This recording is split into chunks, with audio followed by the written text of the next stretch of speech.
everybody. Welcome back to Keith and Mike Watch Deep Space Nine. Today, we have the season finale of Season 1 in the hands of the prophets. Mike, how excited are you today? I'm pretty excited, Keith, mostly because when I watched this episode last night with our patrons, I had taken a gummy to help myself fall asleep, and so it's a rambling mess. So I'm a little more coherent today, just a little, and excited to parse through this because I feel like it's an interesting one to close the season with. Well, boy, if that's not incentive to join our Patreon, then I don't know what is.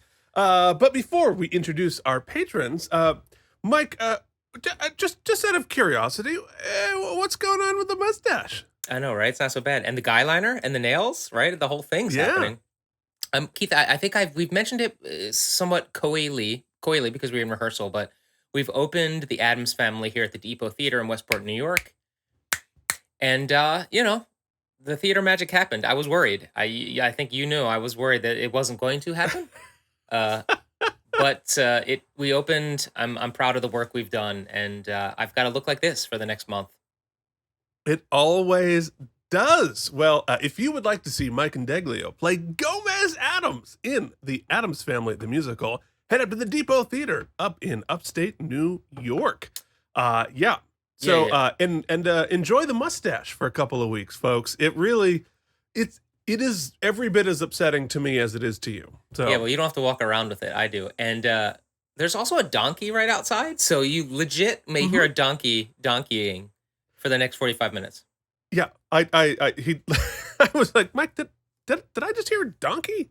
Yeah, I sure did. So lots to talk about. All right, well, but before we get into the episode, let us remind you that you have an opportunity. You have a chance, a life-changing opportunity to watch Mike watch Deep Space Nine on edibles at at patreon.com/K&M. Spell out that and what else can they find there, Mike? Well, generally we read people's names, but I can't get it to do its thing. Yeah, I deleted it, so that's showing up now. Their names are being shown, and we're happy about it. I don't have it in front of me, so I can't say them. Mike, you're a mess. But you know what? You're starring in a show. Our patrons include Brian Kaufman, Yes. Casey Clark, Cloudlover69, Jorge Navoa, and The Mysterious, Alan Zimmerman, CRM Productions, Charles Babbage, and Kyle Sweeney. And let me just announce here. I'm going to break some news here on this. That I have. I sent out a text this morning for some bonus content to put up on our Patreon. We're probably going to release one episode for free as a teaser, and then the rest of them are going to go up on patreon.com/K&M. I am going to bring in my brother, the Emmy-nominated sound designer for Star Trek Voyager and Star Trek Enterprise, to discuss his journey through Star Trek. Yes. And then maybe if I can really convince him, we're going to discuss specific sound effects. And because yes, of course, hey, here's how you got the job, and what was it like? What was the process? But I really want to break down some of the iconic sound effects that he made so he can tell us, how did you make that sound effect? What's layered in there? What's the process for that? Yeah, let's get nerdy about it. That might be some fun content. So I'm excited to get going with that. So but what else can they find there, Mike? Patrons, if you want to send us your questions for Keith's brother, if you have any specific sound questions, send them in. We give priority of questions to Keith and followed by our patrons. No, patrons first, then Keith. Yeah, we'll figure that out. But also, Keith and I are going to watch various different things. We watched a lost episode of TNG that we're going to put on YouTube pretty soon. We also watched an actual episode of TNG, and I've got some surprises for Keith, things I want to watch. That'll all be on the Patreon. We are actually going to we have a lot of fun stuff in store for the Patreon coming up once I get back in town. So yes, patreon.com/K&M, spell out the and. Lots of fun stuff. But most importantly, sincerely, I say to you, you help us fund the show, even on location. We appreciate your support, and this first season has been a success of this new show. We're closing an old show and feeling kind of sentimental about that, but we're really excited about this show and our other show on the channel, Look at My Star Trek Toys, soon to be just Look at My Toys, as we've got ideas for that. So many things, and you can get in on the ground level. I feel like PBS right now. You want 13 DVDs of Michael Bublé? They're still here. I'm willing to ship them. And also, would you like 0 tote bags? Keith and I have been graced with a press access with Playmates Toys, so we're going to get the new figures that are coming out this fall. Who knows? They haven't showed up yet. When they arrive, that's going to be on the channel, so make sure to like and subscribe us here at K&M Entertainment. Thank you. Okay, well, there it is. And no, patrons, you cannot request that Mike shave his mustache. It's occupational, folks. That's what it is. All right. But the guy liner could stay. That's up to you. The guy liner, I think, should stay. I think we should really enjoy emo Mike here for. Here we are. Here it is. In the hands of the prophets. Let's see how Mike feels about Space Karen. All right, so let us start talking about this episode. This is the season finale of season 1. Now you'll note, hey, this is only episode 19. Why is it the season finale? Well, I can't exactly tell you because all the other seasons are 26 episodes. I'm assuming that was probably budgetary, but they planned ahead for it, I'm assuming. So there's only 19 episodes in season 1. And this episode aired on June 20th, Sunday, June 20th, 1993. We continued to be listening to the top song that we're now starting to take some flack for not having heard. But Mike, thankfully, I'm sure you have done the research, you have learned the song, and are going to give us a beautiful rendition of That's the Way Love Goes by Janet Jackson. You want to have some love, you better take that gummy. That's the way love goes. Yeah. There's Motorcycle Clan going by. Hee-haw. It's gonna be an odd episode. Yeah. Okay, well, there's no noise gate strong enough for where I am right now. Janet Jackson's Ode to Edibles. Huge. All right, well, something we might also be hearing through our cans, depending on how that donkey evolves. The top movie continued to be Jurassic freaking Park, which took in another $38 million, dominating the movie theaters. This is probably the week that I saw it, because I don't think we would have seen it like the first week. We were a little slow on the uptake, but I think we went to the movie theaters in Shelburne, Vermont to watch skip, and a jump from me, actually. Park. I saw it in Wildwood, New Jersey, in the summer. We went to this Wildwood. Yeah, this crazy, small, stupid, not a theater you want to see Jurassic Park in. But that's where I saw Jurassic Park. Wow. Wildwood. Okay. So the New York Times headline this week said that billions in losses seen in mortgages insured by HUD. The real estate market was in a downturn, just like we're headed to now. Here as the circle of life continues to spin out. This episode was directed by David Livingston, who last directed The Storyteller, which was terrible. But David Livingston is a terrific director, so glad we are in good hands. And this episode was written by Robert Hewitt Wolfe, who last directed The Passenger. So I think now it is time, because I've got a boatload of trivial trivia. Michael? Now, Keith, waste your time with trivial trivia. Look at that. I'm wearing the trivial trivia sweater today. That's impressive, I have to say. I am impressed. Impressed that I'm wearing the sweater that I own? Yeah. Absolutely. 100%. All right. So our first piece of trivial trivia for this episode is a couple of interesting little details here. When O'Brien tries to decode the ANA routine, the ANA routine, it spells out a bunch of interesting things because you have all of the numbers and letters spinning through. But if you slow it down, did it say you Anna? can see that Anna, yes. It spells out a couple of things, including Gene Rod, Of course, a reference to Gene Roddenberry. And it also spells out NCC 1701. Mike, do you know what NCC 1701 means in Star Trek canon? I don't. Is it something that's written on top of one of the Enterprises? It is the registry number for the Enterprise. And so the original NCC 1701 is Kirk and Spock's Enterprise. But of course, many ships have had the name Enterprise. And so the Picard Enterprise is NCC 1701D because the registry number stays the same, but they get a letter that changes for each Enterprise. So, Okay. with the exception of the Enterprise from the show Enterprise, which didn't exist in canon until they did the show, so they couldn't call it the NCC 1701 as it should be, so they called it the NX because it was a prototype.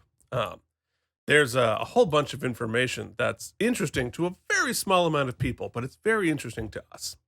So the next piece of trivial trivia is an early idea for this finale, and I'm a little bummed this didn't happen, was to cross over with the Next Generation and they fight off a Cardassian invasion, which would have been baller.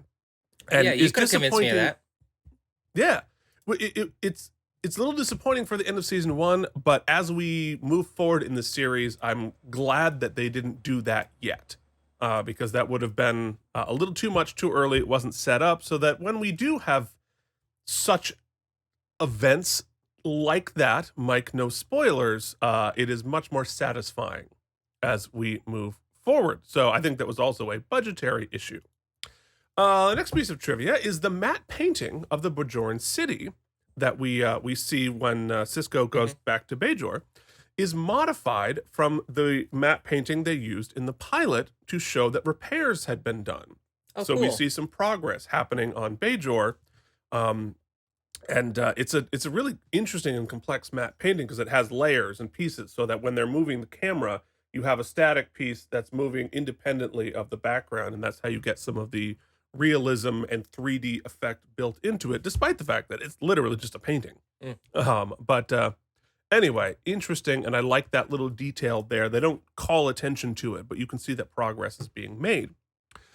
This is the only season finale not to be written by future showrunner Ira Steven Behr, and who has given us some, well, there's 7 seasons. We have 6 terrific finales that we're going to get from Ira Steven Behr moving forward.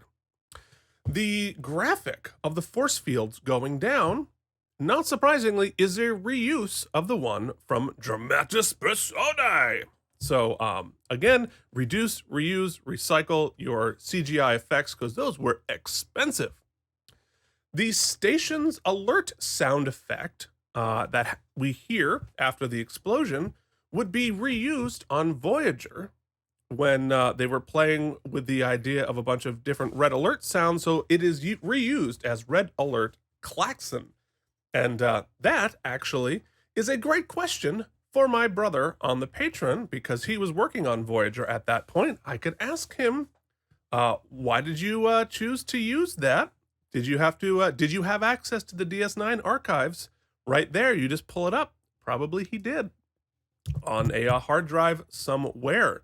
Although the early sound effects were not done digitally, they were done on a synclavier. They had to do it all analog back in the 80s because they didn't have computers that could handle it. So crazy, like this big keyboard. He'll tell you about it, but this big, what looks like an organ or keyboard with an actual like piano keyboard on it. It's how you manipulated the sound effects and you pitched them up and down and this other thing. So when my brother started, he had to buy his own one. And it was like $250,000, which is now a plugin that can go on your phone. So there you go. So 2 more pieces. The monastery scenes were filmed at Ferndale near Griffith Park.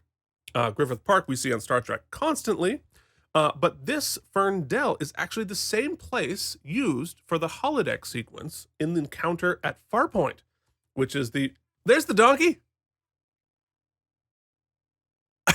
He's not a fan. Doesn't get gated out. He's not a fan. No, but we return to where Data was in the, or no, it was Wesley who fell in the water in Encounter at Farpoint. So interesting to see that again. And lastly, Keiko's line asking about Neela, we will meet, working out better than the last one, was a reference to O'Brien's first assistant, Anara, played by Benita Andre, who was originally going to be the assassin. Oh, so this was a different And actress than we've seen This was rest a of the different season? actress than we've seen. Well, we saw her last week, Okay. but earlier in the season, there was another assistant who looked pretty similar that they were going to use as this, and it didn't work out for reasons that I do not know. But the name of the force field override program, ANA, ANA, is the first three letters of Anara, the original character's name. So That's what I think that's it's what definitely confused me. And I had jokingly and druggedly said that, druggedly. I that have never heard that druggedly. That's a Yeah. great word. I don't know that it's real, but maybe. It's canon now. It's Yeah. real now. And I was like, "Oh, what a crappy thing!" I thought she was working her way into the series. She was getting herself like a series regular. Maybe they'd bump her up. But then once you murder somebody or attempted murder, it doesn't work out well for you usually. Yeah, continuing on. yeah. I think she assassinated her hopes of continuing on the show. All right, so our guest stars this week include Philip Anglum as Barile. The first time we meet Barile. Now, Mike, do you remember in our toys series that perhaps we have a toy of Vedic Barile? No, I mean, if I really was like good at my job, I'd have that. I'd have the crossover right here. I would have it playing from our old episode, but that's probably not happening. And if I were good at my job, I would have remembered to go grab the At toy, least, and yes, I can show you right now. which So would have do been it in saved us post. both a lot of There times. it is. Just put it in my hand. Put it No. in post. No, you're lucky to hear the donkey. I don't remember, but that was probably early there you on. are. Well, there's a toy. There's a toy. We also have Robin Christopher as Neela, of course. Rosalind Chow is back as Keiko. And, of course, needing very little introduction, we have the legendary Louise Fletcher as the first appearance of Win Adami. Now, Mike, you know what Louise Fletcher is famous for, yes? No, but she's just as big as a pain in the ass in this episode as Jessica Fletcher is on every episode of Murder, She Wrote. Jessica Fletcher. Well, you know that Louise Fletcher is a legend, has an Oscar for playing a legendary villain. Can you imagine who that would be? No? In a movie directed by Milos Forman, starring Jack Nicholson, The Shining? and no, Cuckoo's Nest? Cuckoo's Nest. Yeah. Oh, She's she's Nurse Nurse Ratched. Ratched. Yeah, that's right. So, Yes. she absolutely. already, Yes. yeah, it totally makes sense now, Yeah. right? hmm So, okay, well, there we go. I think it is high time for us to hop into the screening room and talk our way through In the Hands of the Prophet.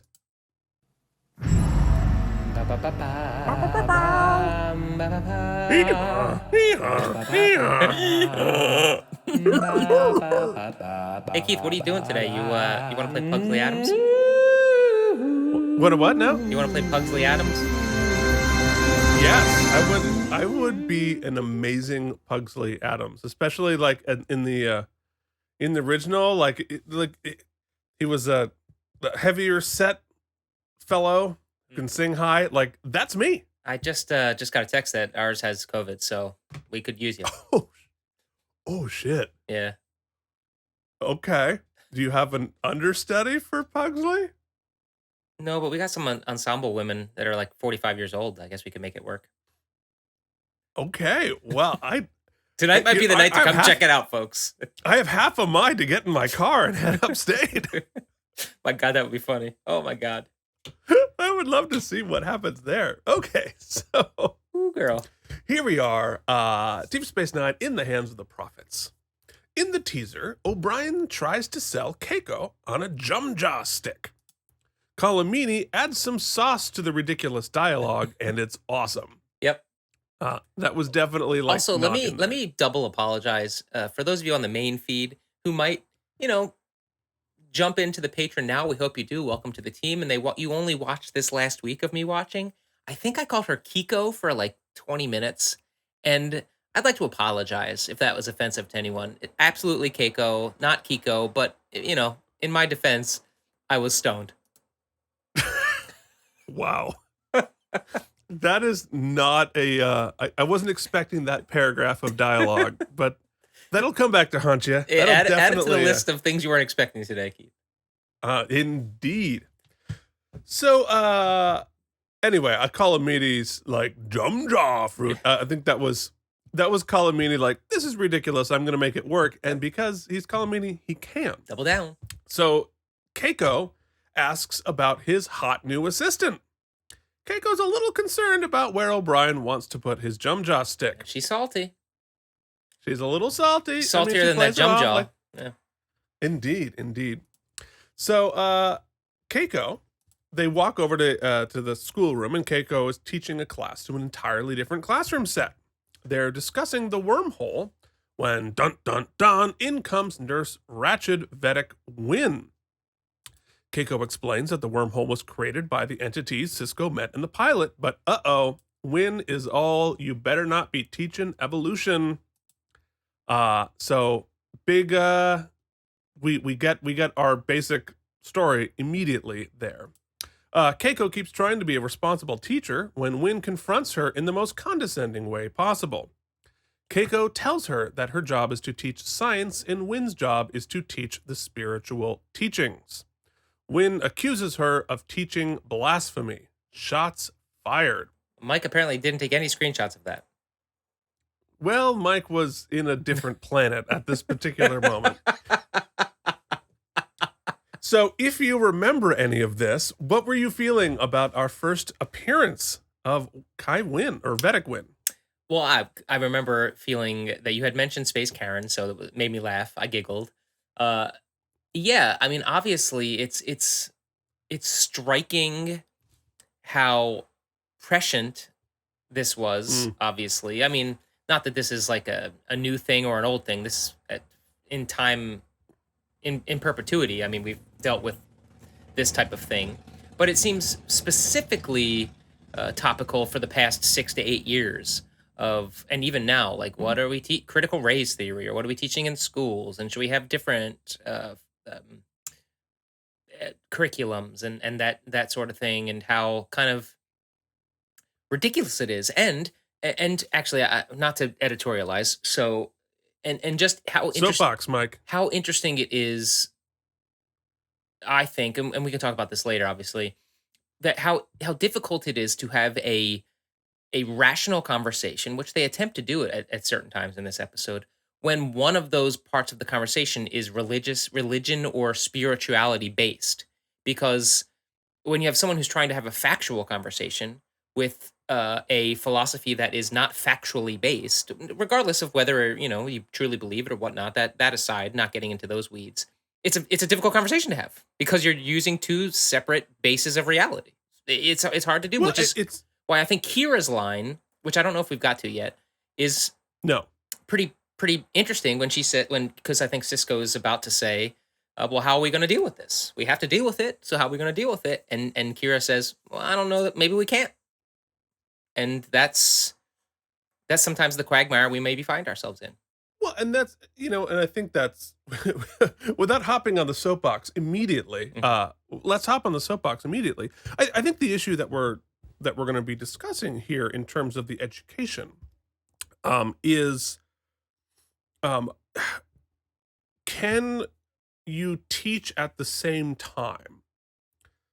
It's almost like using two different numerical systems, right? So if you take religion and science out of it, right? We in our society live in a 10-based numerical system, right? And you can't really have a numerical system that's not 10-based and 10-based coexist, because your basis on your architecture on which you put information and describe information and analyze information is just different. So it's sort of, it's Windows and Mac OS. Like they don't collaborate. So you kind of have to separate them without necessarily calling balls and strikes on which one is more valid. They don't coexist because they're mutually exclusive based on whether or not you are analyzing information through the scientific method or not.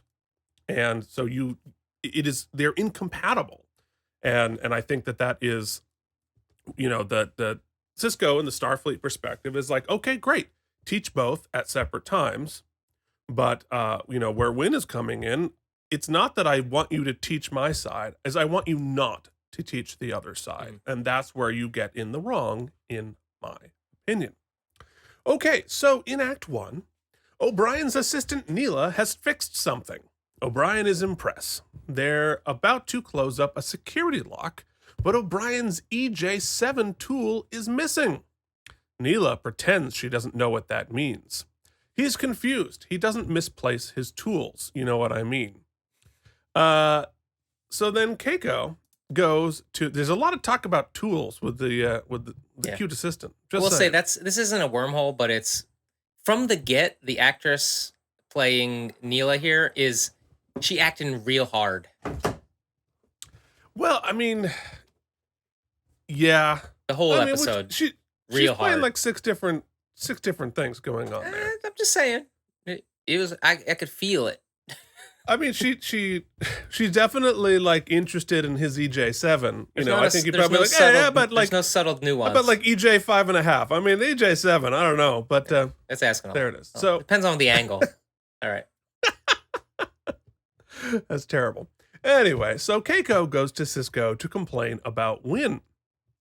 Kira joins and explains that Win is from an Orthodox order, and she's trying to become the next Kai. All right, so you understand the Vedic Kai whole situation. Mm-hmm. So she wants to become the new pope. Although interestingly, what was I guess makes sense. All that we had seen about Kai Upaka and that whole the reverence and everything. I guess it wasn't clear earlier that how political the actual vying for the office is.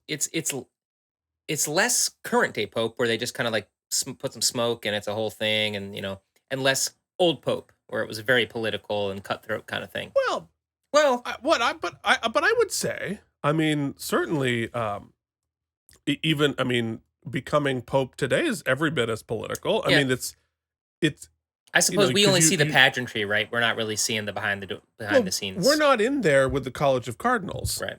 We're not in them as they're campaigning with each other. And of course, like all the debates about whether you get a progressive or a traditional, whether you're pulling from Italy or Europe, or whether you're trying to, like it's very political. But anyway, here certainly we're telling the story of, and I think for Kai Opaka, and it's probably similar for the Pope, right? It's super political until you become Pope, and then you're able to set aside the politics because you're Pope now. And so I would imagine that is probably how Opaka felt about it. So Kira's kind of taking Win's side about teaching religion in class, saying that maybe you should pull the Bajoran students out and teach them differently. Keiko says, hell no. Kira suggests a different school for Bajoran kids, as I said. And Kira says, some might say pure science taught without a spiritual context is a philosophy as well. Because she's saying, like, you're trying to teach philosophy in science, which is an interesting point. I don't necessarily agree, but I understand it's an interesting point of view to put in there. So Sisko goes to meet Vedic Win in the chapel. And Win says she's honored to meet the emissary. But I think we see here that regardless of, Win being a big bad here, she does take Sisko's role as the emissary very seriously. She grabs his ear and checks his paw, and she can tell from that she's still a disbeliever. In one of our comments below, we were talking about the ear grabbing thing, and it was posited that the Bajorans might be a little bit touch telepathic. Mm. or touch empathic, and that makes perfect sense. And I that sort of fixed it for me. Is like why the ear grabbing? What's going on with that, and how can they tell stuff? And that totally makes sense. Why wouldn't they? I also Just love have a that it's little. sort of it's in line with the Ferengi and the sensitivity of the ears, and how it's kind of interesting that we've got a lot of energy and uh, pleasural zones, things revolving around like choosing the ear to be uh, a center rather than we're very eye based Mhm. as humans, and it's cool to see other species having different senses be heightened in different ways. It's kind of cool. Yeah, it is interesting, and also fits in the 4:3 aspect ratio. Yeah, So yeah. it's There's actually a really shot in this handy. episode we'll get to later. I think I got a screenshot. Speaking of the 4:3, it was the I perfect 4:3. You know the Yep, one I'm I talking about, noted yeah. it too. Where it's like Yeah. everybody just make sure you stick. Okay, let's tighten it up. Let's get in, get in. Okay, good. hmm it was like theatrical staging. Yeah. Everybody 45-degree angle, touch in, Hmm. screet, screet, screet. Everyone between 2 and 4. Yep. Yep. Anyway, she can tell that he's still a disbeliever when claims that the prophets have told her through the orbs to stop the blasphemous teaching.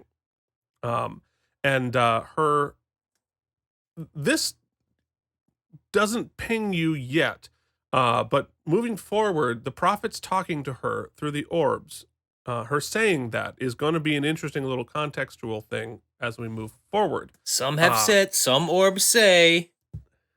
Some orbs say, stop the teaching. Okay, so in Act 2, I'm so glad you picked that up and ran with it, because I knew there was something to be mined, but you really found it. Okay. so in Act 2, O'Brien and Neela are still looking for O'Brien's missing tool. He's It's pissed. He's like, dangerous. I said you could borrow that chainsaw, but to bring it back, and you son of a bitch didn't bring it back. You better be dead. You better be dead. Well, I mean, it's kind of important. It's dangerous Yeah. because that tool gives you access to a lot of security stuff on the station, which is odd. It's like a password tool. Yeah, lock it up, dude. Oh, you know what it is?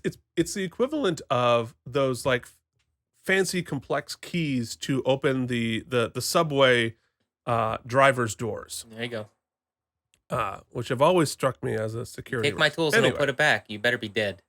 Oh, wait. Yeah, there you go. And then we find out, you is dead. Dax says Ensign Aquino is missing, but we don't know if that's important yet. We'll get there. So O'Brien and Neela scan for tritanium, which is what the tool is made out of. And they find it in a power conduit. And it's all melted and gooey. And he finds organic material in the goo. They plan to take it to Bashir to discover that, yup, it's probably Ensign Aquino. So, how's this mystery unraveling for you here, Mike? Um, Quickly, abruptly, but I like that it was at this point. I thought it was going to be the super main storyline. So it's nice that the episode kind of swerves, because I was like, there's no way they're going to spend a whole episode about the political stuff. It just doesn't seem. It doesn't seem enough for the episode. Like the school thing, I was like, it's interesting, but it's like, it doesn't feel like a big enough idea for Trek for their season finale. Mm, Um, but as many times as I've been many times this season, I was wrong, and that's cool. I like that. yeah. Well, I mean, and I think, it's funny that you say that. I get it from a season finale because it's not as action heavy, Mhm. but, the idea of politics and religion and science and that kind of stuff, that is so very much in keeping with Trek, but specifically in Deep Space Nine, because getting into religion and faith and both the politics and the actual faith part is not something that Trek does a lot, except for Deep Space Nine, where it's very important. It's very interesting. O'Brien goes with Keiko to buy another jumja stick, but the Can't get enough. Bajoran shop owner refuses to sell it to O'Brien because of Keiko's heresy. So we're starting to see the cracks showing that Wynn is creating. They arrive at the school to find that Vedic Wynn is preaching to the students. And she can feel O'Brien's anger and forgives him for it. Oh, she's so annoying. She's magnificently condescending. She's awful. That's what I wrote. Seems like she's directing a community theater production of Joseph here. Mm-hmm. I mean, I would watch Kai Wynn's or Bajor and Joseph. Joseph. That would be amazing. She tries to make a compromise just to limit what Keiko can teach. Keiko again says, "Hell no." So Vedic Wynn pulls all the Bajoran kids out of the school. And that is the end of Act 2. I feel like half of those uniforms were reused from Next Generation for the kids, or the uniforms, the costumes there. Some of those look very space familiar. Hey, welcome back, Jake. Oh yeah, Jake's back. Yep. And he's like, I'm like 17, but whatever. Yeah, it's cool. I'm in the same class with these 8-year-olds. Look at my very inclusive set of friends. That's right. That's right. So in Act 3, in Ops, our heroes are trying to figure out what happened to Aquino. The Cardassian safety standards suck, so maybe it was an accident. O'Brien's not convinced because he borrowed his tool. He's really big on the tool. Starfleet engineers don't borrow tools without asking. Odo is naturally suspicious. So Jake comes to visit his dad. Keiko has kept teaching, though there are only 4 students left, and she changed the lesson plan to teach about Galileo and the Inquisition. Jake picked up on the subtext, and I think it's a very interesting discussion they have here. Jake calls Bajoran beliefs dumb, and Sisko calls him on it. He points out that one of the things that helped the Bajoran survive for 50 years of occupation was their faith, and it was their only source of hope and strength. And I think that was a really excellent way to sort of, Jake's point of view, totally understandable, especially in this context. But I think, pointing out the value of it that it gave the Bajoran people was very, very well done, very well handled. And I liked that it was Sisko who did that. Yeah, I think it's interesting. And one of the things we'll talk about later, I'm going to plant a seed, put a pin in it so you remind me to discuss it a little more. I love in this episode this sort of, I'm going to make up a word here, Switzerlandistic approach by Sisko. He really gives deference to both sides of the argument for the most part, for as long as he can, until it's clear that both sides aren't acting in good faith. And I think that in order to accentuate that, and it's an issue I kind of have with the episode I'm feeling, and remember, I only have like 24 hours to really process this before we have these discussions, but I feel as if they sort of polarize some of the other conversation. They push some characters to the further sides of the argument. Like, I really have sort of trouble with Kira's whole part in this episode. I feel like as a member of this team and the journey she's been on this season, that she would be less conservative, I guess the conservative viewpoint, and willing to engage in a compromise early in the episode. And they often do that with Kira, I find. They push her to a more extreme viewpoint early in an episode so that she can have a journey towards the end. It just felt a little heavy-handed to me, her viewpoint in this episode. I'll defend that. Okay. And I think a couple of things that we have learned about Kira. One is that her faith is very important to her. Yes, obviously. And she is and she is still a believer in the institution in addition to the faith. And that which is a separate thing, right? Because you have the faith and then you have the religious institution. So because we're sort of doing a take on Catholicism here, I know plenty of people who believe in the Catholic faith that do not carry that faith into the institution itself. So that, like, I believe very much in the faith, I believe in the teachings, but the Catholic Church and like the Pope isn't like infallible to me. The Pope is, is a whatever. But I also know plenty of people who believe in the faith and the institution, so that, the Pope, it's like believing in the presidency, not the president, right? And okay.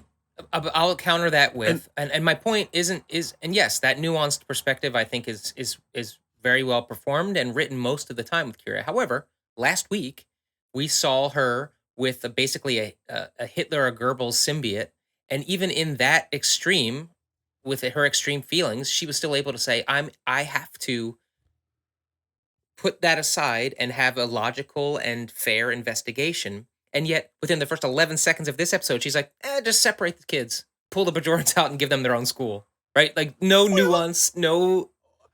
Well, yes, although I think there are plenty of... it's like sending your kids to a Catholic school. Right? Many people do. And it's like, it's not quite as extreme as... I expected Kira to be... Well, I'll simplify. It's because it's not really an argument. I thought Kira has, at this point, she would have been a little more Team Sisko and a little more like, well, let's broker something here, Anyway, let's continue. No, but I think it's interesting. It's an interesting layer for the character, and it's like, I can see why she ends up there. I can see why she starts there. Meanwhile, I always find it kind of funny in the few episodes where there have been like straight up murders. It's never like there's never hysteria. It's always very sort of like, all right, let's just like play it slowly and see what happens. Well, I mean, look, the Deep Space Nine is much more Deadwood than the Enterprise. Yeah, that's fair. It's like, all right, well, it's happening. Not only is somebody dead, but they got gooed. They were liquefied. Well, they're not sure that it wasn't an accident yet. Okay. But yeah. By the way, yeah. The current leading suspect at this point that no one has mentioned is O'Brien, because he's real pissed about the tool. If Odo had to do an investigation right now, leading suspect, O'Brien, had access to the tool, pissed off about the tool.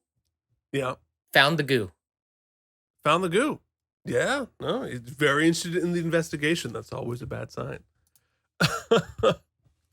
So, Sisko goes, so at the end of the Jake scene, Sisko advises Jake not to be like Wynn from the other side. Yeah. Great. There you go. Fair. And Jake, interestingly, can tell that his father is worried. And I think it's interesting that Jake is that perceptive about his father and can tell like, ooh, this is kind of a big deal. Did I mistake the Wesley character for Jake in that like people were annoyed by the character in the first season? Because I think uniformly the actor playing Jake has been excellent this season. Yeah. Yeah, I mean, Wesley definitely gets a lot more hate than Jake does. Okay. I think especially in this scene, I was like, this is a really skilled actor. Yeah. Well, I mean, they're both terrific actors. I think Wesley was written pretty annoying in the first season of Next Gen, but I mean, he's a terrific actor. Yeah. Oh yeah, it wasn't qualified. Anyway. I just meant like the perception. Yeah. No, exactly. So Sisko goes to Bajor in search of help. He goes to meet Vedic Bareil, who is the cool young liberal priest. And Bareil talks about how annoying the ear-grabbing thing is. He's Bareil O'Rourke. He's basically Beto. Bareil O'Rourke. That's exactly right. That's 100% who he is.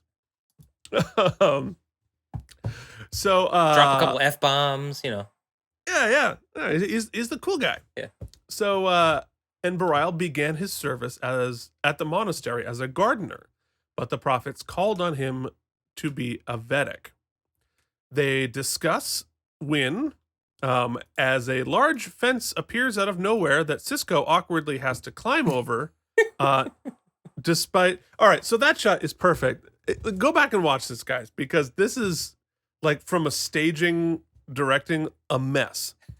Because they're standing together, Bareil takes 2 steps and casually walks over to that new spot. Then he's maybe 6 feet away from him. Right, and then all of a sudden, there's a chasm, huge fence, and he's on this little like rock in the middle of the ocean, in the middle of the stream there, And Sisko has to awkwardly climb over the fence and like dive onto this pod like a video game. And so, yeah, that was oops. Yeah. Go back and watch it. It's hilarious. So we learned that apparently Bareil is the front runner to be the new Kai, replacing Kai Opaka. So, and this is a very similar thing to the College of Cardinals and determining the new Pope. You have the young progressive, or you go with the traditionalist, and you sort of fight it out about who you want to be putting in as Kai. But Bareil knows that Sisko wants to talk to the Vedic Assembly, but they won't meet with him.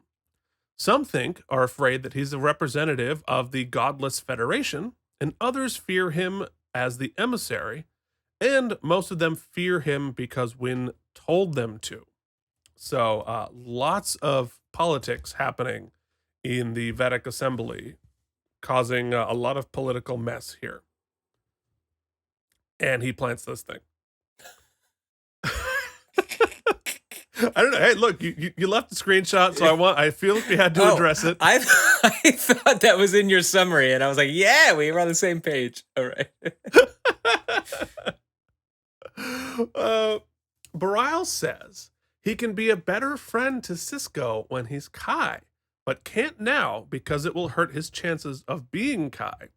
And Sisko calls him out on the politics of it all. And I think he's right. Yeah. He's right. I mean, even though he's the cool, hip, young, liberal Vedic here, he's still playing the politics. He still wants the gig. And it's interesting that, and I really like that they add this character. It's not quite a flaw, but it's the little bit of a pragmatist in Bareil, because normally you write this character to be just the universally good guy, and you don't add this little twist of ambition in him, which I think makes the character more interesting and more valid, more realistic, really. So back at the station, Sisko arrives on ops and realizes that a lot of the Bajoran staff have now called in sick. And Kira's a little salty, and Sisko comes down on her and tells her to get the Bajorans back. And I think maybe this is where I agree with you on her, okay, right, you have to navigate your faith and this kind of stuff, but we know Kira's going to do her job, right? And she's going to be able to compartmentalize, even though I feel maybe I'm not such a big maybe I don't love teaching evolution, Kira, but I'm going to do my job. Perfectly my point. If the Kira we have come to know would have punched that jumja guy in the face and been like, sell him the goddamn jumja. You know what I mean? Yeah. That's not cool. Yeah. No, you know what? That's exactly right. Just I may agree with you in sentiment, but we're not going to do that. Yeah. No, you know what? I think you're 100% right. Folks, mark it, get the timestamp, cut it out, send it to me. Keith just said that. I say you're right occasionally. You're occasionally right. Where am I? So Odo and Bashir show up and announce that Akina wasn't killed by the plasma discharge, but a phaser set to kill and then left in the conduit to get zapped to cover up the murder. Which is an interesting little wrinkle there, and yes, we will address that. It's an interesting and smart little wrinkle there, right? So the murderer left the body somewhere they knew it would be liquefied, because I imagine, especially in Star Trek time with the forensics that they have, body disposal gets a little harder when you're in space. Yeah. And covering up your murder, and this was a clever way to do it. All right, so in Act 4, there's an all-staff meeting where they all have to stand really, really close to each other to fit in the 4x3 screen. And you can see in the screenshot here, everyone angle in. It's just like you're getting your photos taken at a wedding. Amazing. I mean, 4x3, what you have to do. But we notice it now because we're paying far too close attention to all of this. But like, I didn't notice it the first time. But because remember a couple episodes ago, we had another staff meeting where they were all sitting on chairs around tables, but the chairs themselves had to be put in fancy angles so that they Right. could all fit in the shot. I'm trying Hard to to fix fit the things full here. cast into a Yeah. shot. No, I'm trying to cover for you. I'm filling time while Mike fights with the screenshots, but I think it's gonna We're happen. getting You're so close. close. We're so close. You're only one scene. You're like one scene behind. This is what we do, folks. I don't know if you know, but we do this live. We don't do a heck of a lot of editing on our little show here, and we're back. Boom, just like that. So Neela and O'Brien scan the runabout looking for clues. Oh, and they discover that whoever this murderer was trying to get to a runabout. So they scan the runabout for clues. There's nothing. They sit down and talk about Aquino a bit. She says that the Bajoran and Starfleet officers don't socialize much. She's a little flirty. And he sends her away before she sees the jumja stick in his jumpsuit. Yeah, so I like ahead. that he acknowledges that it got a little weird. That's what I like about this. It's not just like subtext or whatever. Even he's basically, and he almost verbatim says, "Get your shit together, O'Brien," to himself. yeah. No, and I think that's, again, one of the things that I like most about Deep Space Nine is the little nuances and the little character beats and the little elements of humanity in this. Both with Bareilles' ambition, and here with this, you see that O'Brien's like, woof, yup. He shows some humanity and vulnerability in a way that, Star Trek is not great at showing a character's even minor flaws, even vulnerability. There's like this very rigid, like, I'm a Starfleet officer, I do exactly the right thing at all the time. And just this little beat here is like, O'Brien's clocking what's happening here. And O'Brien knows she's cute and he's feeling it, but he's also the man of integrity and is able to sort of, pull his shit together, like you said. And I think that is really I don't know, it's a good character. I really like it.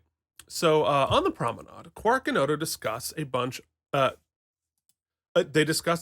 Orthodox Bajorans arriving on the station to support Wynn. Quark is thrilled because the Orthodox like the Dabo girls more than anything else. Deep cut. It's like when you have to bus in more prostitutes because the RNC's in town. Which they did and do. Which isn't to say that they don't do it for the other conventions, but my understanding is that they need more of them for that particular flavor. Anyway, so Odo asks Quark if he knows. I wrote that down. I'm like, should I say that? Should I not say that? I'm going to say it. Apparently, #it said. I'm going to hear about it in the comments. So Odo asks Quark if he knows about the murder. Quark says he doesn't know anything. Then O'Brien shows up. He had a great line too. He has that great line. You wound me. You wound me. Their will they won't they is one of my favorite parts of the whole show. So then O'Brien shows up on the far side of the promenade to show just how large the set is. Hey! But it's cool. I mean, it Oh, yeah. really adds a sense of depth and perspective, and like, wow, that really is an actual practical giant set. Then he shows Odo a security bypass from a different runabout pad. So that doesn't make any sense the way I described it. But there was it got the little USB stick, which is a security bypass that they were searching one runabout pad for. And that had been cleaned, but they found it in a different runabout pad. That doesn't make any sense yet, but it will later, maybe. So Odo puts it all together that it all happened because somebody was trying to steal a runabout. Then there's a huge explosion. The school has been bombed. Boom, like big explosion here. Again, practical effects, looks great. Luckily, Keiko was not inside. Not sure why they revealed that before the commercial break, not after the commercial break. Forget But, Keiko. Were there any kids in there? I guess not, if school was out. apparently we didn't care about that at this point. But again, cool practical effects and, stuff that wouldn't happen today, right? There's no way that in your internal set you would necessarily risk putting that much fire. It's all CGI Once again, now, and it doesn't look as good. Guy who's tasked with putting out the fire, clearly wearing a fire protection suit. Mm-hmm. Mm-hmm. And the hose didn't shoot anything. It was like he was blowing air onto the fire, which I don't know if you've ever tried to put out a fire. Blowing air on it doesn't help. Not generally, no. But, Star Trek. So we begin Act 5. They investigate the wreckage, and a giant crowd has gathered. Vedic Wynn arrives and asks if anyone was hurt. Sisko holds her responsible for inspiring the bomber. He publicly confronts her in front of all of her constituents. She accuses him of not having a soul and trying to destroy them. This episode so prescient, right? Mhm. And not, because it's not prescient. It's just we deal with these things all the time. The battle between science and religion and education, whether a leader is responsible for the behavior of their followers. That it's a whole big thing. If your rhetoric is like that and you inspire crazy people to do crazy things, like, how are you responsible? And Sisko says, you are responsible. And I agree. Yeah. It's a showdown, and Sisko calls her out. He knows that the Bajorans on the station know that after a year that the Federation is not evil. He's like, look, we've been here for a year. We've developed a relationship with the people here. But of course, Wynn is bussing them in from off the station who don't know that, the hardliners. So, and she's all like, everybody brings nuclear papers home from work. We're just laying it on thick today. There it is. Demonetized. We just lost half of our subscribers. Actually, not half with Star Trek fans. Anyway, so first off, I go back to that screenshot before because I really like Wynn's costume there. So cool. Like there's so many like silly Star Trek headdresses and costumes. That looks the word I'd say, it looks imperious. Yep. Which is 100% exactly what you want it to. The costuming here continues the storytelling about the character. I also think it's excellent. The costume accentuates her as a religious figure, but also as, like you said, imperialistic. And also, for my qualms about Kira's build this episode, her character build was perfectly paced. It was aghast at the beginning, apparently rational throughout the first few acts, and then it's clear that it was premeditated and that the trap was set and sprung. And then and then becomes just like full on scene chewy evil by the end. No, it's so much fun. And it's I think about Harry Potter. I think it's not the only character like this, but I think Rowling lifted a lot from Kai Wynn for Dolores Umbridge. With this sort of like sing-songy, condescending, let's all be good, let's all be reasonable, while being flat out evil. I think there's a lot of Kai Wynn in Dolores Umbridge. Anyway, so after Sisko leaves, Wynn shares a very suspicious nod with Neela. So subtle. So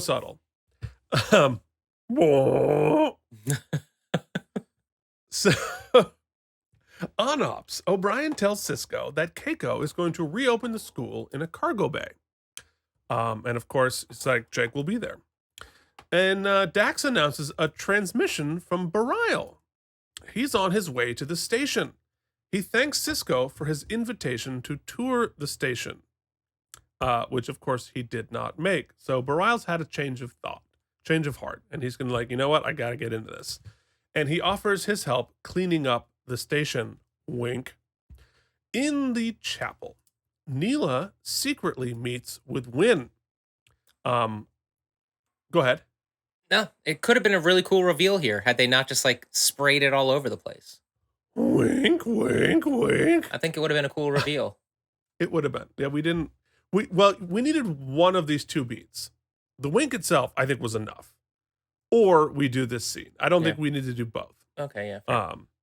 But they were like, look at this set. Well, the chapel set is great. So, anyway, so Neela tells Win that they found out about the runabout, i.e., she has no way to escape anymore. And if she's caught, she will be executed. We don't know the plan yet, but something's going on, and Win says, tough shit. So, on Ops, O'Brien notices a subprogram named Anna. The computer says that there's a password set up. Now, this And is a it's supposed to have- subprogram next to the other subprogram that he created to like hide the little puppy dog being. The puppy dog program. Yeah, there's a lot of sub-programs. Like it's like if you open my desk drawers, just like a lot of nonsense in there that you don't really want to know. Everything looks really clean on the desk, but don't open the drawers. Where am I? You're really nailing these analogies today, buddy. Just knocking them out of the park. We do a morning episode. I'm ready to go. I'm a morning person. So the password has supposedly been set up by him, but he obviously didn't. And so he and Dax start to try and break the password. Vedic Boreal shows up on the station, and there's a flock of excited Bajorans to meet him. Like I said, he's the cool one. Everyone's excited, and that we see Neela watching from above, all suspicious-like. We get it. She's suspicious. O'Brien finally breaks the code in a way that we were watching. We watched the movie They Them last night. I thought it was going to be good. It was not good. But anyway, so in there's a little scene where they're trying to break a phone password, which is the same thing that O'Brien is doing here by running one of those like simulator codes where they just try every possible combination of all those things, which wouldn't work today because phones lock you out after a certain amount of failures, so that doesn't work. And I imagine the same thing would happen on Deep Space Nine, but I guess in 1993, I would understand that you hadn't thought that there would be a lockout system for that, but today's time, that was like a weird little thing. Anyway, it doesn't matter. Yeah, and it's like the magic password is like 4 digits. 4 digits, yeah. That can be, you have unlimited tries to try and get through. So O'Brien finally breaks the code and finds out what it does. It's designed to drop the force fields between the promenade and the runabout pad, i.e. an escape route. And you can see on the screenshot there that reused footage of the force fields dropping in the program. They search for anomalies and find out that some sort of something was done in the security office 9 minutes ago. So something's going down. Boreal on the promenade goes to meet Win in the chapel. Not on the promenade. I shouldn't have added that. Just read what you wrote, Keith. What are you doing? Sorry, buddy.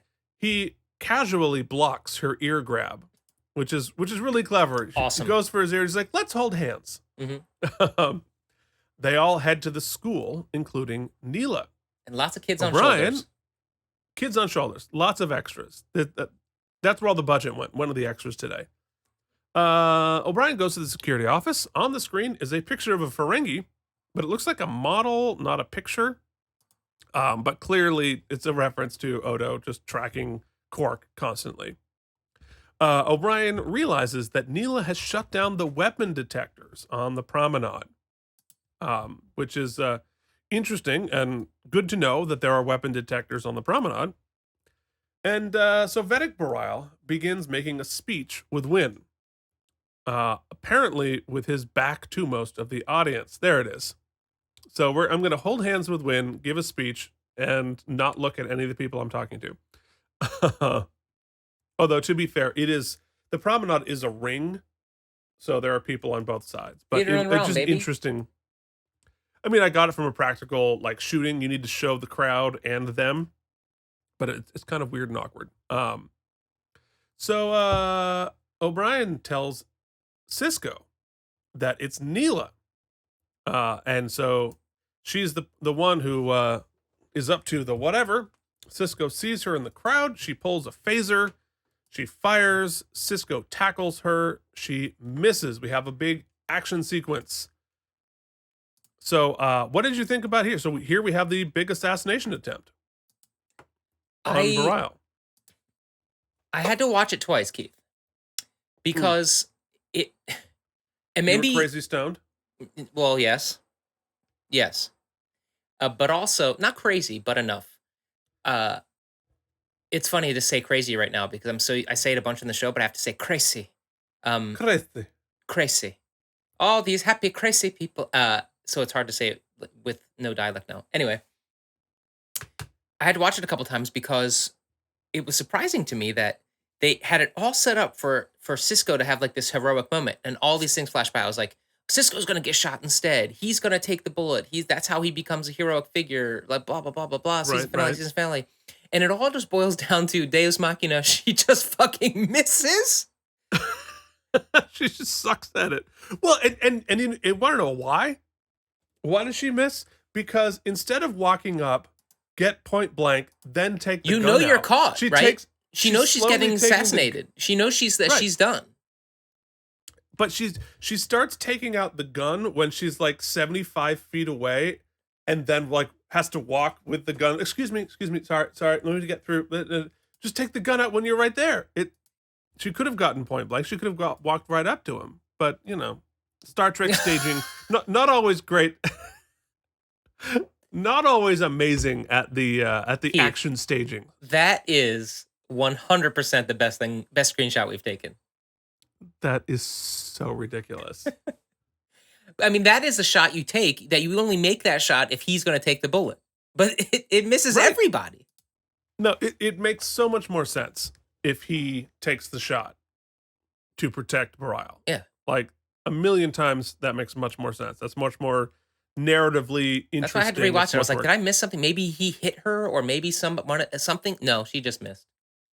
No, that was a very awkward sequence. I love the idea of it, but the execution was not great. So Kira grabs Wynn and accuses her of setting the whole thing up as an elaborate assassination attempt on Bareil so that Wynn could be Kai. Which I think is exactly what happened. And I think 100%. that's interesting. I love that. Mm-hmm. So later on Ops, Sisko tells Neela that Sisko says that Neela says she did it alone. They can't prove that Wynn set it up. And Kira says that 1 year ago, she was fighting the Cardassians and a lot has changed, which is an interesting little, it's not a break of the fourth wall, but it's a little bit of a soft break. And just like, wow, this is the end of the first season. We've come a long way. And if you really, it's good to keep in mind just how recently they were in the occupation and in a war.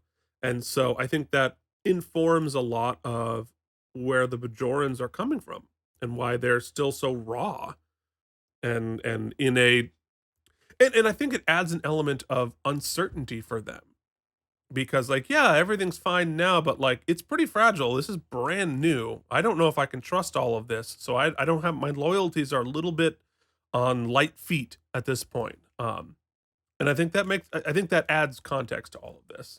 Also, well, we can talk about it later, but isn't that sort of like a major security risk? The second the second Ben got the word from O'Brien that like, oh, it's Neela, he should have like had a security lockdown. There should have been a whole thing. I mean, I guess it was in real time, but it seemed like they really slow played it there. But I guess plot. It was slow motion, Mike. Yeah, you're right. It was slow motion. Time was happening a little faster than it seemed.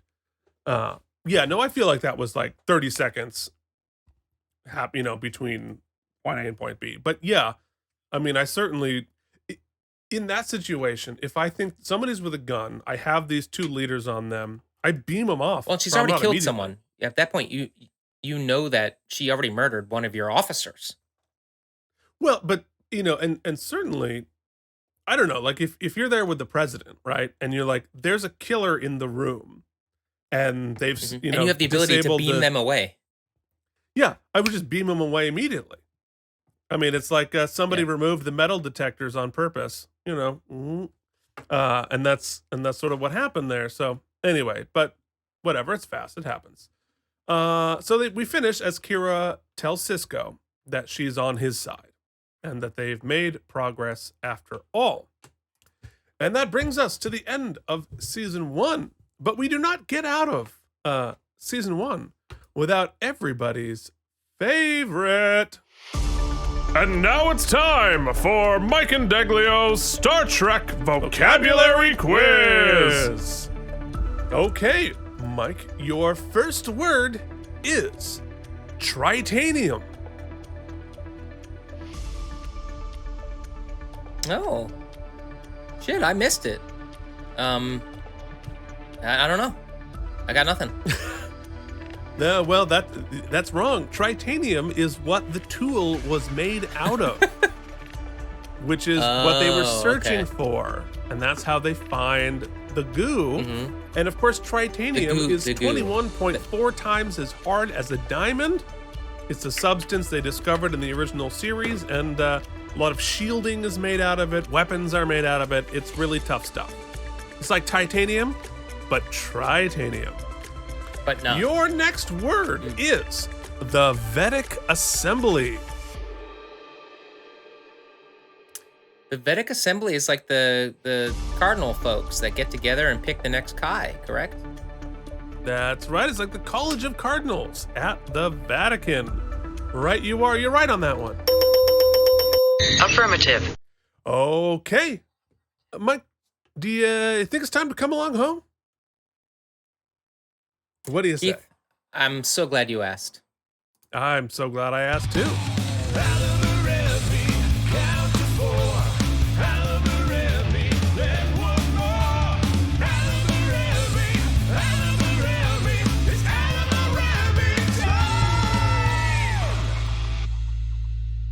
Okay. So, Mike, we begin as we begin every week. Mike, were there any wormholes in the plot for you? I'm not sure I fully understand the whole plan. So the whole plan, let me understand it, was did they plan on blowing up the school with everybody out of it just to attract the Vedic to come in, or did they want to kill some people there because she had wanted to steal a runabout for her escape plan after they then shot him? So it seems really detailed. Like it was a fake murder of children to bring the guy on board so they could real kill him. Correct? Yes, I think it's a little unclear to me whether or not the school bombing was part of the plan or just one of the things that happened as a result of the rhetoric that was happening. But probably because we never saw directly who blew up the school. So I guess we're assuming that it was Neela, but we don't know for sure. So that's a little bit unclear, but yes, whether or not the school bombing was a part of it, the general plan was to find a way to get Bareil onto the station to assassinate him. So that was. So I guess the biggest plot hole, then for me, which seems to be actually a production thing and not a plot hole in the script, is that Neela seems to have had all this special access, which you would have made more sense had she been a trusted confidant of O'Brien for weeks and weeks. But turns out she's new. Even Keiko says she's new, and they're trying to figure it out. So it's bizarre. It doesn't clock that O'Brien would have been so careless with somebody new and giving them sort of unfettered access into the different stuff. It definitely made more sense if it had been the old assistant who we've come to know and trust. So, I mean, but it's hard to blame them on that because clearly there was an issue. They had to get rid of it didn't work out with the other actress. So I guess we'll forgive that one. Well, I think two things. One, we did see Neela last week. She had one line. She was there. So they did integrate her at least into one episode as basically a background actor. And if you're an engineer you kind of need access to everything to fix stuff.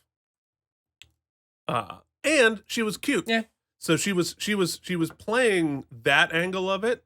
So even though he wasn't going to like make out with her, you get a little flirty flirt. She's kind of cute. You let things slide a little bit because the dance is a little fun. So Yeah, I guess you're right.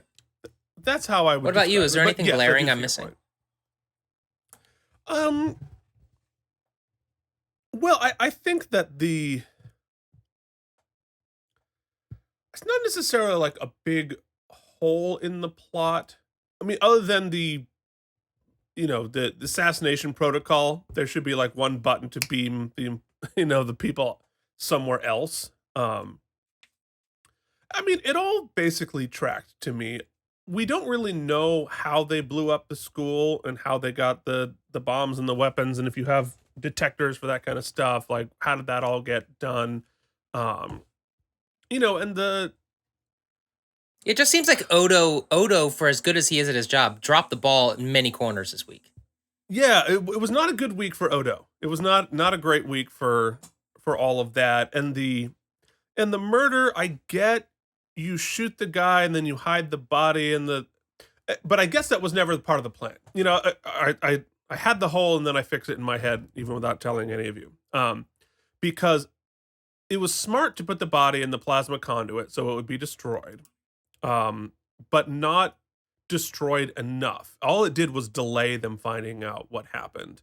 And so I was like, well, that would be a hole because I feel like somebody that smart would be able to find a way to like really get rid of the body. But clearly, the plan was not to kill this guy.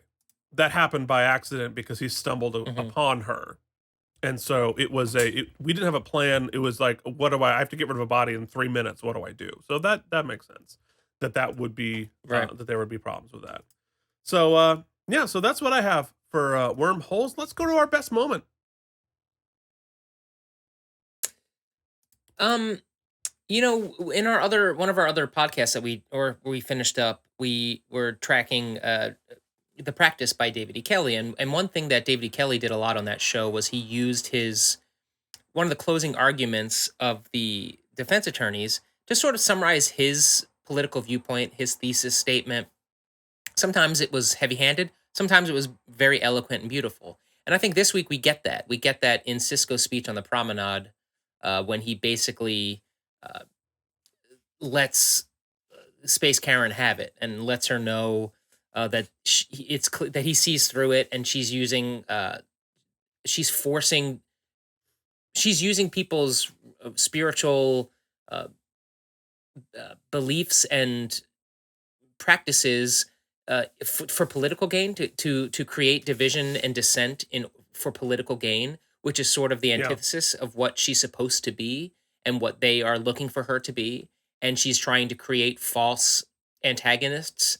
And I think it eloquently, very eloquently, and not heavy-handed. I think there are some other heavy-handed elements I spoke about, but it very eloquently speaks about a conflict we have in our civilization, in our society, that we are dealing with, and how a little rational compassion and empathy could go a long way, and how, unfortunately, a lot of our leaders, to this even day, are not showing empathy and compassion and looking for realistic solutions to bring us together, but they are sowing division in order to further their own political, financial, and egotistical gains. And I think it's well stated there. It doesn't, and as Star Trek thus far on Deep Space Nine at least has been very willing to do, it doesn't always answer or posit a solution. It more highlights the issue and how we kind of have to work together. And then you've said it before. I think it's interesting because Deep Space Nine, at the end of the day, and Kira acknowledges this at the end, is a melting pot, much like, shocker, our country, our world. Yeah. And we've got to find a way. We can't just segregate everybody. We have to find a way to come together and to live together. And Kira, I think I also, so that's my favorite scene, my favorite moment. But also in tandem is Kira's tacit agreement at the end, where she says, everything you said on the promenade, I agree with. I'm part of that coalition. And I like that reassertion of the, whereas Star Trek and Next Generation, the original series and Next Generation was very much to boldly go, to just keep exploring. It's about exploration.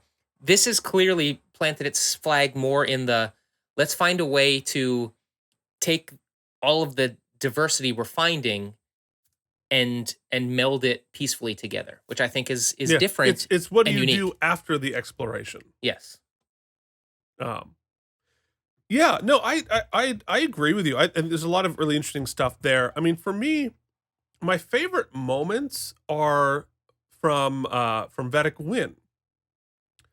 Not that it is. I mean, she's awful, but I loved her ability to bring up hatred inside me, like to get an emotional reaction from me, and a lot of that is the writing, but a lot of that is the performance and the sort of the condescension and the opportunism, like the ability for this production in the writing and the performance to get such an emotional visceral reaction from me, I think is very satisfying, even though I hate it. I'm like, I want to kill her, but that really um is something that I find very satisfying to be able to get that.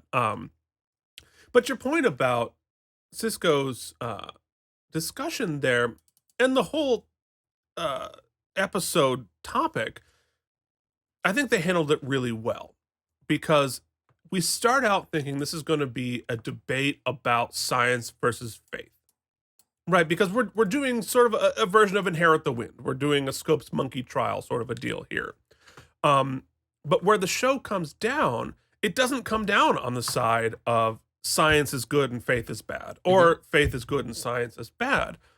It comes down on the side of the misuse of faith is what the bad thing is.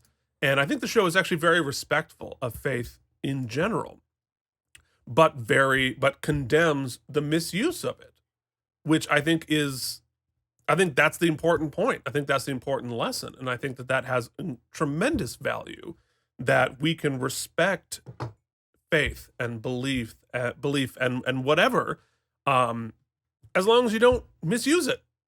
And that, a lot of people who are misusing faith, who get called on it, accuse the person calling them on it of attacking their faith, as opposed to attacking their misuse of faith. And that could be science too. You can misuse any of it. Yeah. And I think if you're, if you have the pastor of the mega church who is stealing millions from his parishioners, and you're like, hey, don't do that. Like, you're attacking my faith. No, we're attacking your behavior, and you're using faith to enrich yourself or whatever it is. Like, I think that's a really interesting point of view.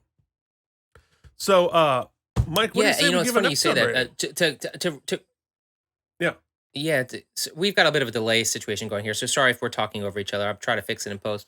One thing, firmly planted in cheek for much of the episode, but seriously, for those who might be interested, Keith and I, obviously in our shows, even in this episode specifically, wear our politics on our sleeve pretty blatantly. That said, don't accuse us of you have every right to believe what you believe. Just like Keith said, when it comes to spirituality, like it's the things we come down on is people misusing those beliefs, or using people's beliefs against them to try to paint them in a light that is unkind or antagonistic, which is precisely what the episode's about, right? And I think that point is really made clear in this episode, and it's great because yes, they could have there are moments for a really nuanced discussion about what is faith's role in science, what is faith's role in the exploration of science, but they choose not to really go down there, and what they try to do is use the antagonist to point out the extremes of what can happen when certain things that people hold truth very deeply, is be it their spirituality, be it their politics, be it their viewpoint on how to treat people, is exploited, because there's no judgment made on the conservative sect that are being drawn to the space station. They obviously are coming in support of what they are being told is a flagrant violation of their beliefs. And in reality, it's not them who there's a judgment being It's made on. it's not about the validity of the faith at all. Correct. Never is. And it's people who are able to, by cult of personality or by political machinations, are able to exploit that in order to create a false narrative that leads down a very Benefits them dangerous in some path. fashion. Yes. Yeah. And it's to do that in 45 minutes, pretty great. Pretty genius. And also setting up an incredible, great big bad to use later in the so great. Maybe not. Clearly, I'm a little more drawn this season to the more small personal stories we've seen, but I appreciate this for what it is. I'm going to give it 87.85 self-sealing stem bolts. Yeah. I mean, I think that's fair. I mean, as a season finale, right? Is this best of both worlds? Of course not. No, it's not. And it is this more of a regular episode with some finale-ish flavors? It's not really, the big two-part, big battle finale or whatever. And so it's not satisfying in a like, holy shit, look at that kind of a finale that you're going to find moving forward. But I think it does a lot of really important work setting up where we're going. And obviously, if it was a spoiler, it has been spoiled. We're going to see more from Wynn, right? And yes, we are setting up a long-term adversary for us. And I think that it does that in a tremendously satisfying way. Like I said, I personally have such a visceral reaction to Space Karen. And I'm like, ooh, watching us tangle with her for some time is going to be very satisfying. And I'm not going to say for how long she's a part of the show or even how much, but yeah, we're gonna see more from Wynn. And I can't wait, frankly. This leading up to an assassination attempt, great. That's interesting. I wish that we had set up all of this a little bit longer. I think we would have benefited from meeting Wynn a couple episodes ago, meeting Bareil a couple episodes ago, to make us feel a little bit more stakes, because we're having an assassination attempt, which is very exciting, and I think this episode does a great job of setting up both of those characters. But it's not the same thing as, like you said, Sisko being in peril, or one of our heroes that we know. These are people we've known for 45 minutes as opposed to throughout the course of a season. So I think raising the stakes and putting some of our heroes in more danger would have been a little bit more satisfying as a season finale. As a regular episode, great. But as a season finale, I think that all could have been done better. The machinations of obviously the writers were much more interested in the discussion of science and religion and education. And frankly, I am too, right? I'm much more interested in that. However, I think the assassination attempt, that whole A to B to C, could have used a rewrite, could have used like one more pot of coffee on how do we make this a little bit more interesting? How do we make it a little bit more clever? And it told a lot as opposed to showed a lot. Yes. At the end of the day, especially with her missing, it feels like you go through all of this very specific and devious sort of misdirection in order to get to the actual assassination plot, and it's like so clumsily handled that it's sort of made it all for naught anyway. So they could have used it more. And it ended a finesse. little silly, and would have loved much more of a cat and mouse. Like, there are plenty of movies like this where you have our hero is tracking down a possibly assassination attempt that is at the end of the movie, but you see the cat and mouse. You see the person working through, and there's personal stakes and practical stakes, and then it ends in this satisfying fashion. This was sort of a this felt like a rough draft of what it should have been in terms of the excitement of all of that, both in the staging of it, but also in the logic of it. I feel like that all could have been better. But this is more about setting up the Vedic assembly and who's going to be the next Kai and setting up Win and like, okay, great. I'm into that. So, it's a better episode than it is the season finale.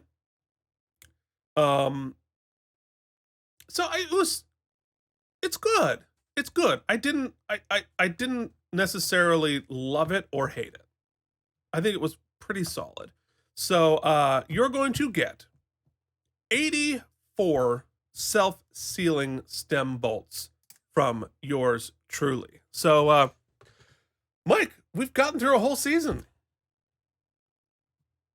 Yeah, before we wrap it up, I'll say that my kind of hopes going forward, I don't know how much I'm wanting like current TV put on an old show, but like you said, I love a lot of the sort of overarching, continuing plots that our characters are having with each other internally, with themselves, the growth we're seeing. I'd like to see them in the next season have a couple more, like you just said, plot arcs that maybe span a few weeks. Let's give some time to build, not just so many freak of the week type episodes. I'd like to see them have. I know it's tough because there was no DVR, so you can't rely on people having seen the previous episodes. But I'd like to see them try their some longer narratives. That is such an interesting thing for you to say, because perhaps maybe not next season, but coming up, I think your wish just might be granted. So we're at the end of the season. Do you have any sort of thoughts about the season? Like, how do you feel about the season? How do you feel like we're now one season into this journey? I dragged you into this kicking and screaming. This is probably the weakest season of Deep Space Nine. How do you feel? I think it's good TV. I think it's what I've enjoyed so far is confidence is the word I would use. Confidence in a lot of the writing, confidence in a new series, which clearly had a lot of expectations put upon it. Just a cast willing to go there, even in the episodes where we know and they knew they were weaker narrative episodes, still gangbusters going for it. And they've shown, I think, themselves to write different types of episodes, willing to tackle political issues, willing to tackle really personal narratives, and just a wide-ranging explorations of sort of deep philosophical ideas. Not every week. We've had some clunkers, absolutely. But a show full of confidence, and I think if that builds as you say it does, who knows where we're headed. So I'm excited. Yeah. Well, great.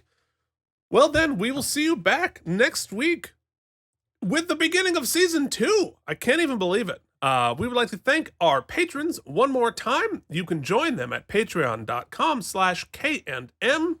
And their names are Brian Kaufman, Casey Clark, Cloudlover69, Jorge Navoa, and the mysterious Alan Zimmerman, CRM Productions, Charles Babbage, and Kyle Sweeney. We begin next week with the episode The Homecoming, Season 2, Episode 1. Very excited. Mike, have an interesting performance today with your COVID Pugsley, and hope nobody else gets it. So till then, this has been Keith and Mike Watch Deep Space Nine. Thank you for watching K&M Entertainment. If you enjoyed our particular brand of nonsense, please like and subscribe. Or become one of our patrons at patreon.com/KNM.